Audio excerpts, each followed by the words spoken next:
Okay, I've tightened that up now. That took probably a good half a turn, so that shouldn't leak anymore. If it does, I can still probably pinch it up a little more. I don't want to go crazy on it because it is brass. This is now sealed up with PTFE tape. And those of you that are screaming, oh, PTFE isn't any good. Yes, it is. This particular PTFE tape is good for petrol or gasoline, butane, oil, propane. It's good for everything, as well as water.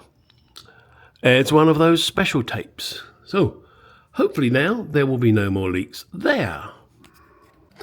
Now you'll recall that I was bitching about that carburetor leaking there, and the fact that I've got to take it off and try and cure these damn leaks. Yesterday, because I was messing around turning the ignition on and off, the pump obviously goes and creates pressure. And this morning I get underneath the car, and what do I see? Look at that. Oh, man. These carburetors, I don't know. Who slapped some sealant on them? I don't know.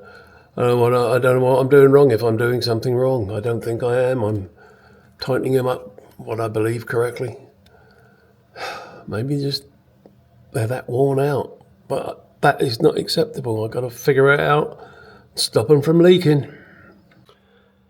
However, let's not worry about that. Let's get on with the other jobs that I'm doing. One of the first jobs is to check the alternator is charging correctly. For that, I've got my multimeter hooked up here. Also hanging over the side here are the connections for my strobe. There somewhere. There it is. And I've made up a wire, this little beastie here, as a test wire. And you say, how come that's a test wire, don't you? Well, it's quite simple. I can connect it to this gauge and connect to the wires on the car without me having to pull the gauge out. I've already got this one out, so the less pulling out I have to do, the better. That's what I told her last time. Sorry, chuckling to myself. Those are the days. Now I have to chuckle myself. No. Oh dear. What a terrible channel this is. I don't know why you watch it, but keep doing it. So that's the plan now, is to test this gauge. I'm going to connect it to the coolant wires and see if it works. I know the coolant gauge works, so therefore I know the wires work. If that doesn't work, I will then move to connecting the coolant gauge to the fuel wires using this little made-up piece, and that will tell me whether or not I'm getting all the correct signals there from the sender unit, which is in boot. And talking of that, I now have that all disconnected, so let me show you that. A bit toasty again here. So here it is. The wires are all disconnected and ready to be reconnected for my test. And what are the terminals we've got? We've got W, T and E. E obviously is the ground. W and T, I'm not sure which goes to which now. Crap. Oh, I'm going to have to look it up in the book. I cannot remember. Yeah, because one is low level, fuel level, and the other one is the fuel level itself. W and T. I wonder why they did W and T. E for Earth, I understand. W, T. Any ideas, guys? I mean, I can figure out which way round the wires go. In fact, that's easy enough. Very strange. All right, there it is, already made up and ready to use in the test. Let's go connect it to the water water pump, you idiot. Temperature gauge wires. It's too early in the morning for this.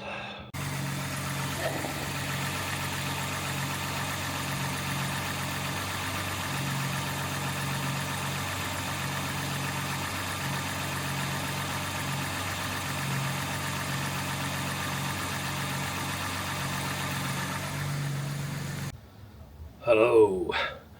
Right, time to report on things I've discovered today. As you saw on the extra fuel leaks, I've done the timing. It was not even 0, it was way past that. So I've now moved the distributor to 10 degrees, as suggested, and thank you, Peter, for that, Peter Smith. Good suggestion. Love that. You know, guys, I do know a lot about these cars. I do know a lot about Jaguars. I don't know everything. And if you've done something and you found it works and it's useful, terrific. I'm happy to listen. Never too old to learn. So, anyway, I've set it on 10 degrees. It seems to run very nicely now. But I've got to do the carburetors, as I've previously mentioned. The wheel arches. Now, whilst the axle isn't that far out, my right hand spat is touching the tyre. I'm trying to figure out why. Haven't figured that out yet. The gauges scenario and jumping backwards and forwards there. No is the answer. No. I still can't get the fuel gauge to work. I couldn't even get the water gauge to respond. So I'm kind of at a loss there. I mean, the wires seem to be getting the feeds, although I must admit I wasn't happy with the intermittent reading that I was getting on the fuel sender unit.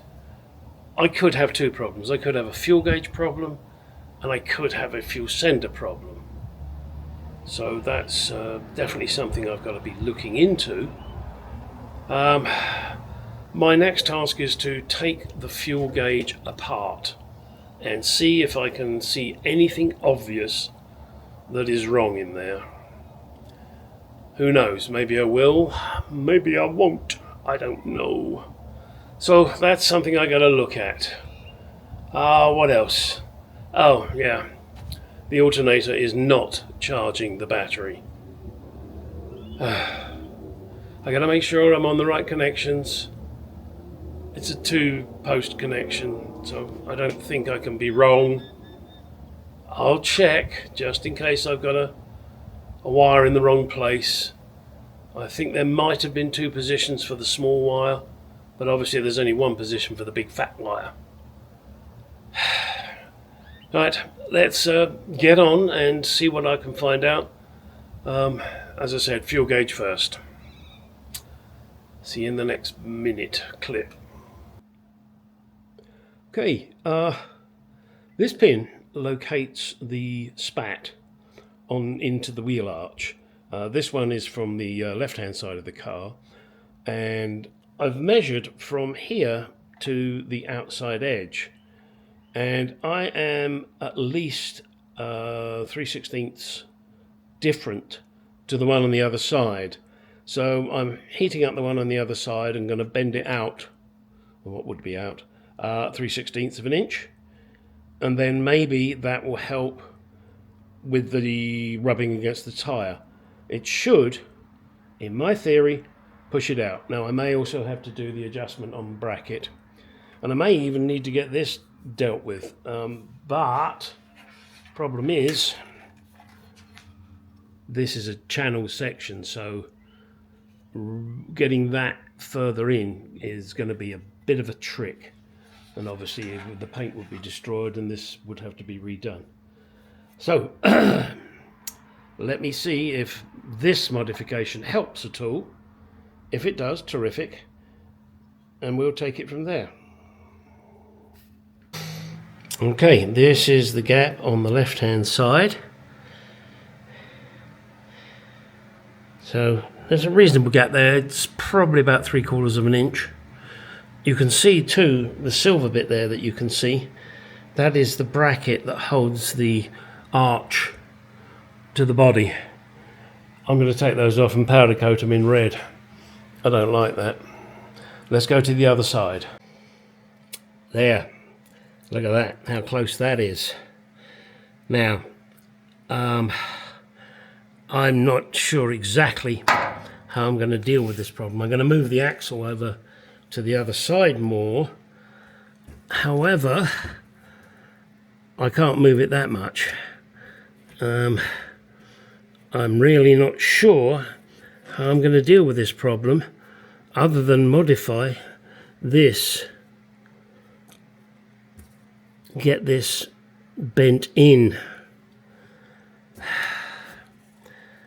which really is a bit of a pig, but it's probably because these are aftermarket spats and they're probably not made exactly the same.